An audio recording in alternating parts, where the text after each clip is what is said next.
Good evening, everyone. This is Neil Hidalgo from the Group 2, BPA 4A.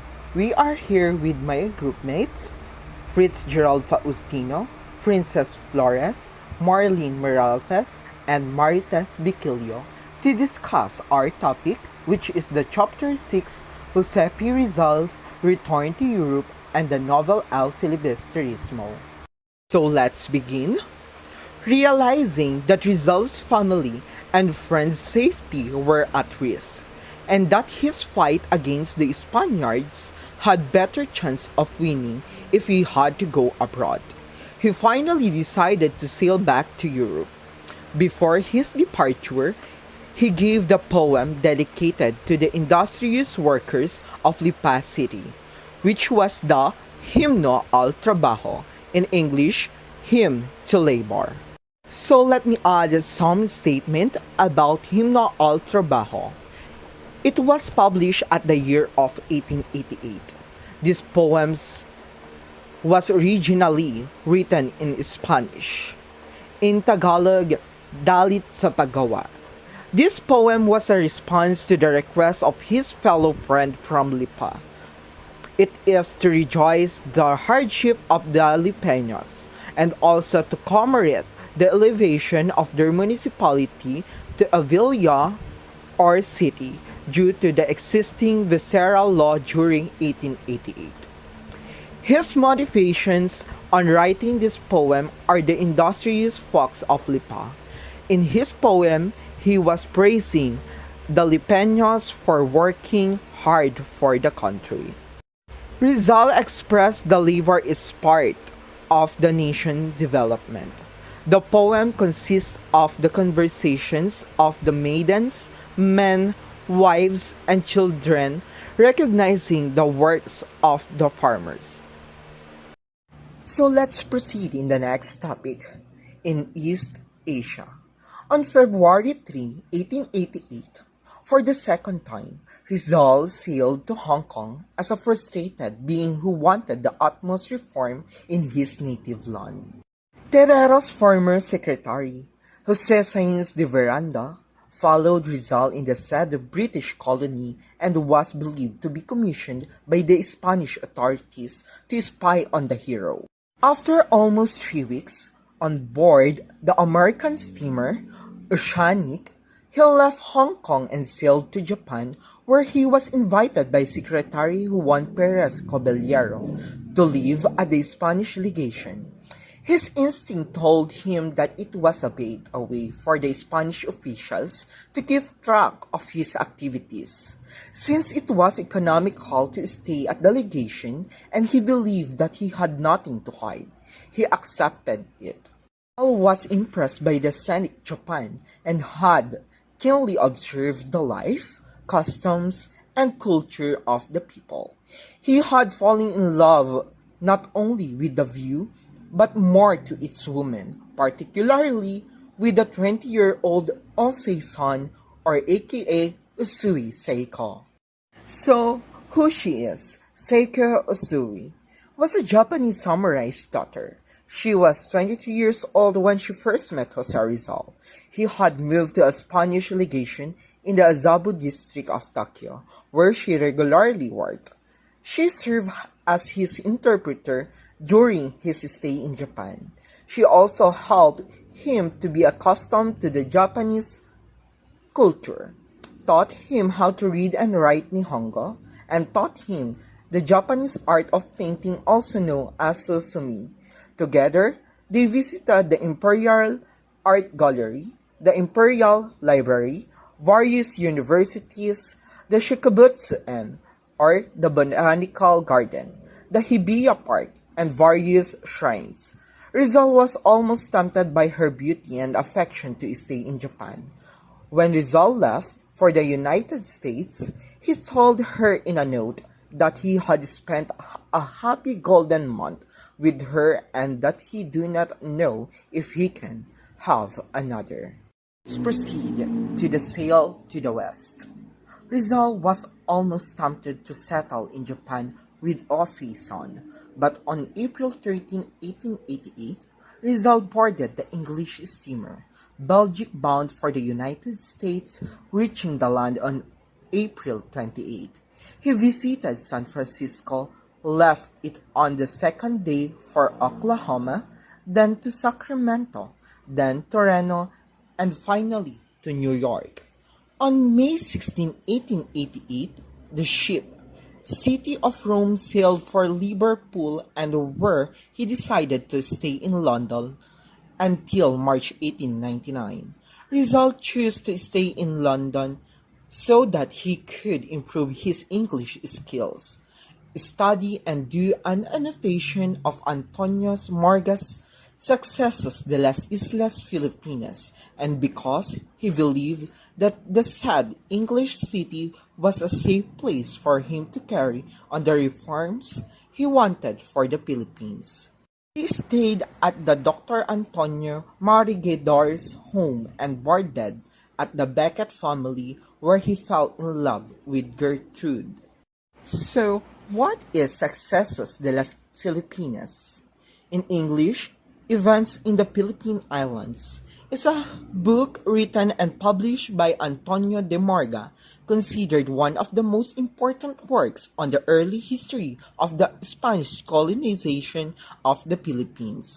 It was published in 1609 after he was reassigned to Mexico in 2 volumes by Casa de Geronimo Balil in Mexico City. The first English translation was published in London in 1868 and another English translation by Blair and Robertson was published in Cleveland in 1907. The work greatly impressed the Philippine national hero Jose Rizal and decided to annotate it and publish a new edition and began working on it in London and completing it in Paris in 1890. Successos de las Islas Filipinas is based on Antonio de Marga's personal experience and other documentations from eyewitnesses of the events such as the survivors of Miguel Lopez de Legazpi's Philippine expedition. So, who is Gertrude?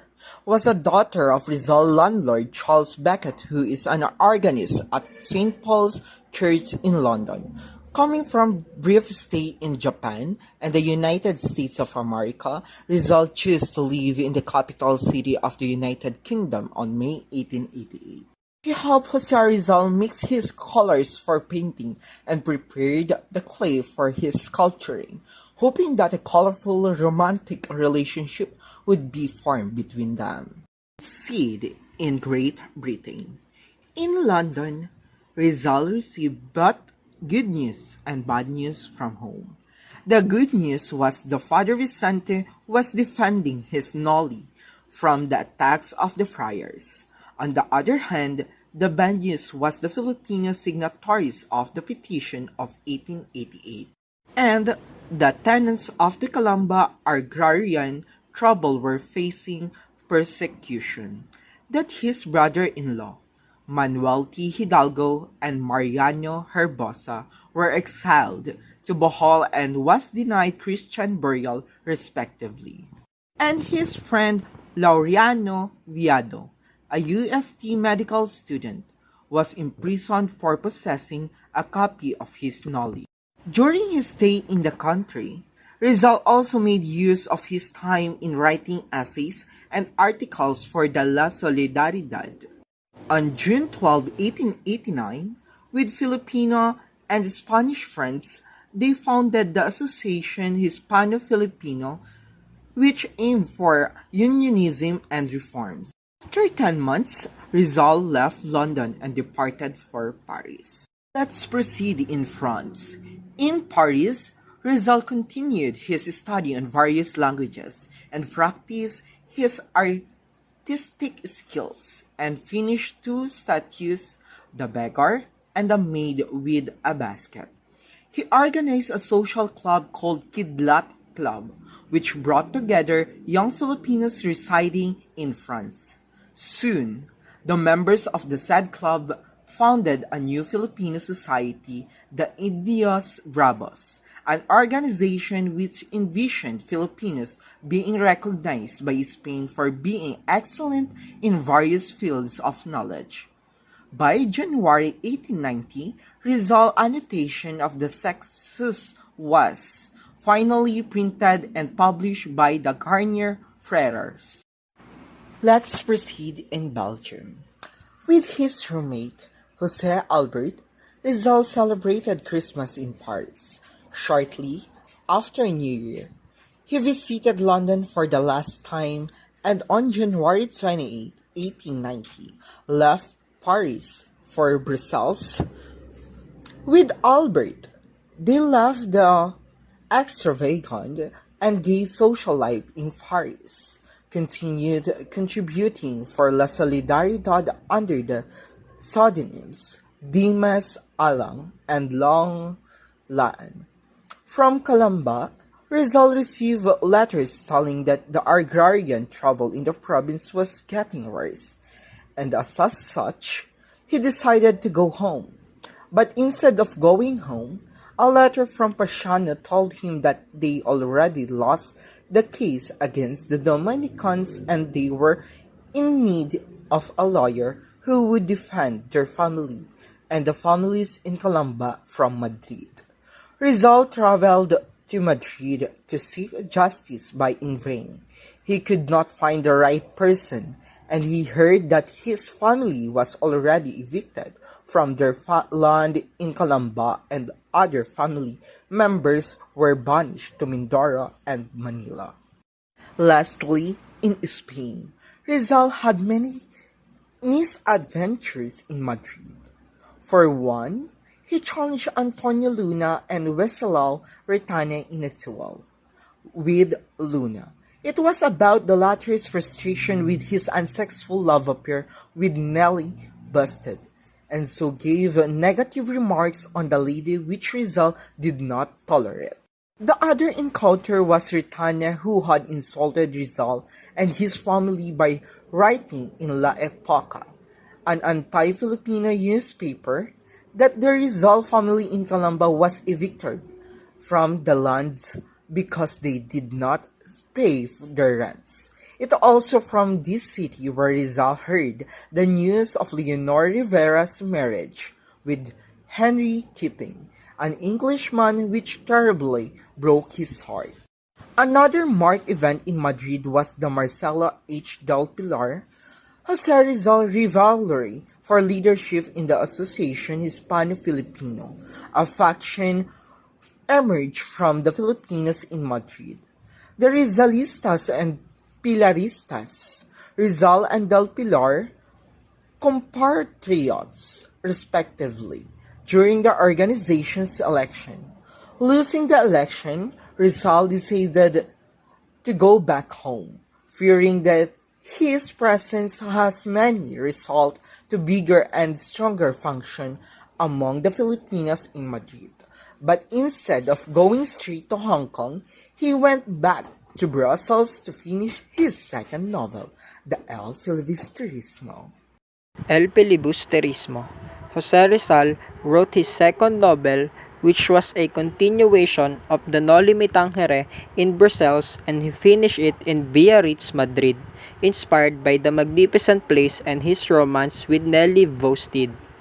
On March 29, 1891, the eve of his departure from Biarritz to Paris, he finished the manuscript of El Filibusterismo and he completed the revision on May 30, 1891, ready for printing. He searched for a cheaper printing shop and he did find a publisher named F. Mayer Van Loo Press No. 66, Vian de Rennes Street, that publishes book in an installment basis. On September 18, 1891, the novel came off the press in Gent.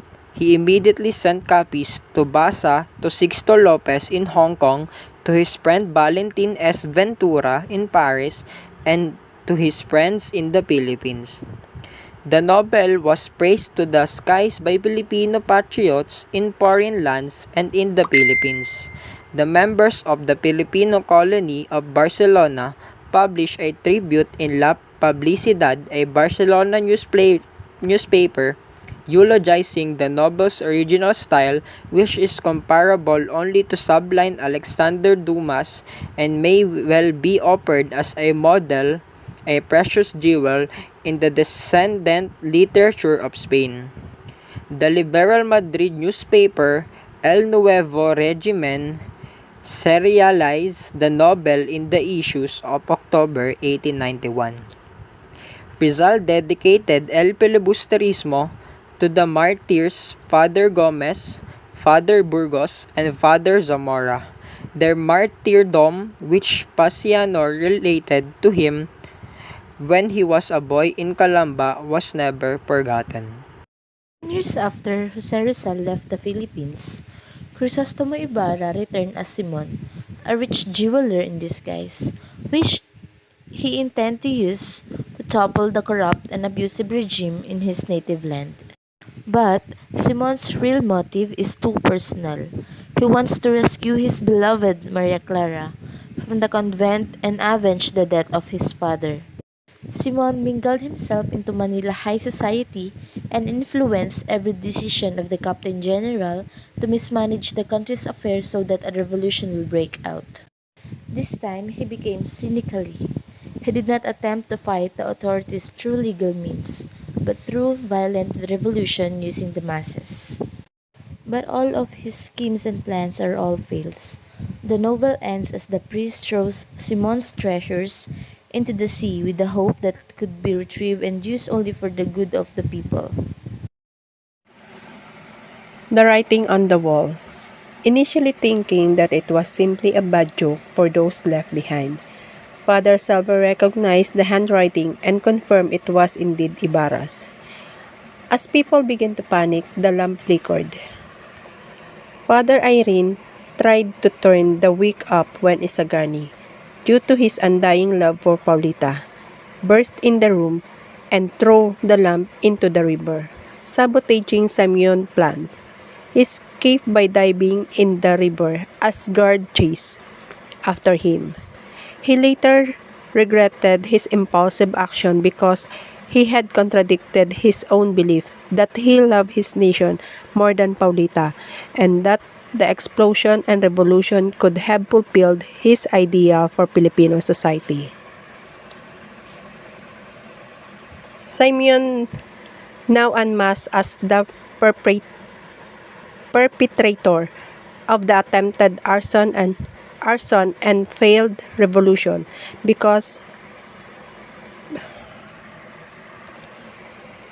wooden and ex-host after he was shot by the Isagani's uncle and came under the care of Dr. Tiburcio de Espandanya, the husband of Doña Victorina, who was also hiding at the house. Simeon took poison in order to him not to captured alive by the authorities. Before he died, he revealed his real identity to Father Florentino while they exchanged thought about the failure of his revolution and why God forsook him. Father Florentino explained that God did not forsake him and that his plans were not for the greater good, but for personal gain. Simeon, finally accepting Father Florentino's explanation, squeezed his hand and died. Father Florentino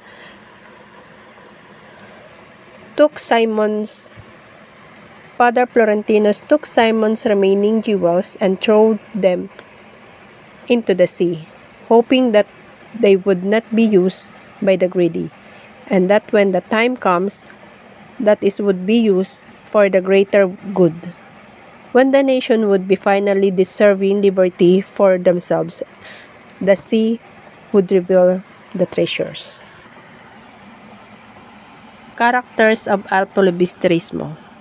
Simeon, the continuations of the character of Crisostomo Ibarra. Basilio, Sisa's son and was adopted by Capitan Tiago. Sagani, poet and Basilio's best friend. Cabe Santales, Telesforo Juan de Jesus. Ay, mali. Cabezang Tales. Telesforos Juan de Dios, a former barangay head. Don Custodio de Salvador Y. Sanchez de Monterredondo, the famous journalist. Paulita Gomez, the girlfriend of Isagani and the niece of Doña Victorina. Father Florentino, Isagani's godfather. Julie. Juliana de Dios, the girlfriend of Basilio, and the youngest daughter of Cabezang Tales. Ben Saib.